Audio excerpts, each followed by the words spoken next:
Olá! Hoje a gente vai desenhar juntos um mapa completo para navegar pelo universo da comunicação. A ideia aqui não é só ficar na teoria, mas montar um verdadeiro guia prático, um blueprint mesmo. A gente vai entender como as ideias viajam, por que tantas vezes elas se perdem no caminho e, o mais importante, quais ferramentas a gente pode usar para garantir que a nossa mensagem não só chegue, mas que ela realmente conecte e gere resultado. Sabe, parece a coisa mais simples do mundo, né? Uma pessoa fala, a outra escuta, mas na prática, quem nunca passou por aquela frustração de ter uma instrução super clara na cabeça, mas que chega completamente distorcida na outra ponta? Por que isso acontece, hein? Pois é, existe uma mecânica invisível por trás de toda a conversa, e é esse mistério que a gente vai desvendar agora, peça por peça. Antes da gente pensar em equipes, empresas, projetos, a gente precisa entender a base de tudo. Como é que um pensamento, algo abstrato, vira algo concreto, viaja pelo ar e se reconstrói na mente de outra pessoa? Dominar esse fundamento é o primeiro passo para consertar qualquer falha de comunicação que aparecer pela frente. Então, vamos mapear essa jornada. Olha só, tudo começa com o emissor, a fonte, que tem uma intenção, uma ideia. Para essa ideia sair da cabeça dele, ela precisa ser codificada, ou seja, traduzida em palavras, gestos, numa imagem, e aí ela se torna a mensagem. Essa mensagem, então, viaja por um canal, que pode ser o ar numa conversa, o texto de um e-mail, um vídeo. Lá do outro lado, o receptor recebe isso e precisa decodificar, ou seja, interpretar esses símbolos para entender o significado. Mas não para por aí, não. O passo final, e talvez o mais crucial, é o feedback. É a resposta que mostra se a mensagem foi entendida como deveria. E é esse feedback que reinicia todo o ciclo. É uma dança constante. E aqui a gente tem o nosso principal vilão, o ruído. Pensa nele como qualquer coisa que atrapalha essa dança. E olha, não é só o barulho de uma obra do lado, não. Ruído pode ser um preconceito que o receptor tem, um ruído interno, pode ser uma palavra ambígua que o emissor escolheu, ou até uma conexão ruim de internet numa chamada de vídeo, um ruído externo. Ele pode atacar em qualquer uma daquelas 7 etapas, e é ele que está por trás de quase todos os mal-entendidos. Certo. Agora que a gente já entendeu esse modelo universal, vamos aplicar essa lente no ambiente de uma empresa. Porque lá dentro, a comunicação ganha novas camadas. Tem regras, hierarquias, redes invisíveis, e a gente precisa mapear tudo isso para entender como a informação flui de verdade e como o trabalho acontece. Dentro de qualquer organização, a informação corre por duas grandes avenidas. De um lado tem a comunicação formal. São as estradas oficiais, pavimentadas, o e-mail com a ata da reunião, o relatório trimestral, a diretriz que vem da diretoria. É essencial para manter a ordem, o registro, mas ela pode ser lenta. E aí, correndo em paralelo, tem a comunicação informal. Essa é a rede de atalhos, as trilhas na mata, a conversa no café, o grupo de mensagens da equipe. É por aqui que a cultura da empresa realmente vive. É super ágil, poderosa, mas também é onde nascem os boatos. Uma empresa saudável precisa saber equilibrar essas duas vias. E essa tabela ajuda a gente a ver as direções que a informação toma. O fluxo vertical é o clássico, né? Segue a hierarquia, de cima para baixo, como uma ordem do chefe, ou de baixo para cima, como um relatório de status da equipe. O horizontal conecta os colegas de mesmo nível, essencial para a colaboração entre áreas diferentes. Já o transversal é mais moderno, mais dinâmico, misturando níveis e equipes, bem típico de times de projeto, squads. E por fim, o circular, que é a cara das startups, onde todo mundo fala com todo mundo, sem uma direção fixa, priorizando a agilidade total.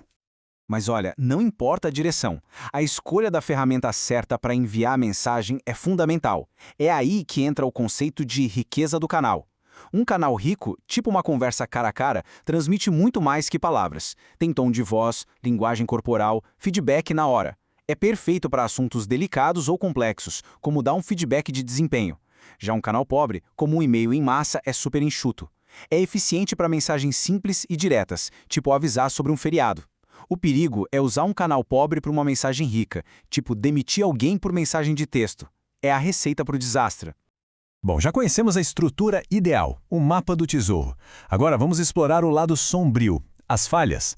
Porque, mesmo com o processo certo e o canal certo, a comunicação ainda quebra. Vamos mergulhar nos tipos mais comuns de ruído que sabotam as nossas mensagens no dia a dia. Essa é a pergunta de $1 milhão, né? E não é por falta de tentativa. A gente manda e-mail, faz reunião, cria documento e mesmo assim a desconexão acontece.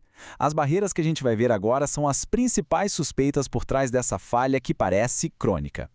A primeira barreira é a filtragem, e essa acontece do lado do emissor. É o ato consciente de adoçar a pílula. Imagina a cena, uma equipe de vendas que só apresenta os números positivos para a diretoria, escondendo os cancelamentos. A intenção é óbvia, manipular a percepção de quem ouve para evitar uma bronca.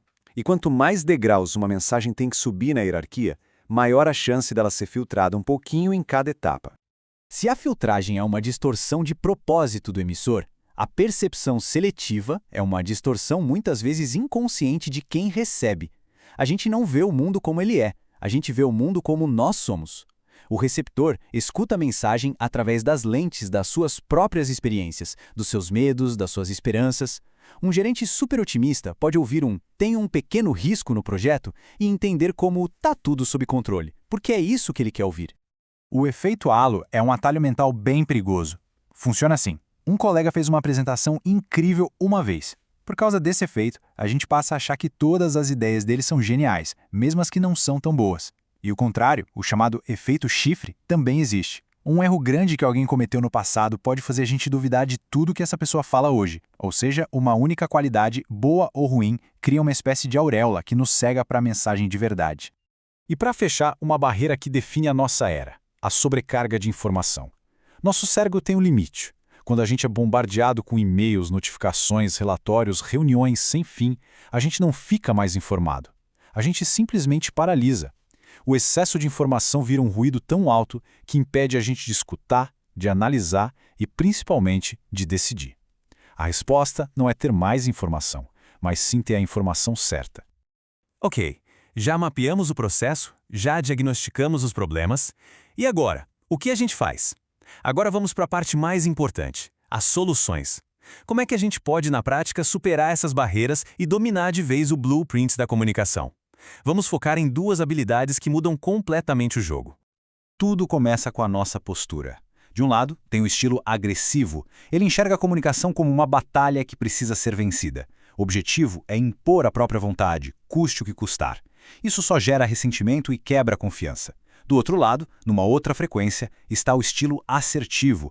Aqui, a comunicação é vista como uma ponte a ser construída. É a habilidade de expressar suas ideias e necessidades com firmeza, com clareza, mas sempre com respeito pelo outro.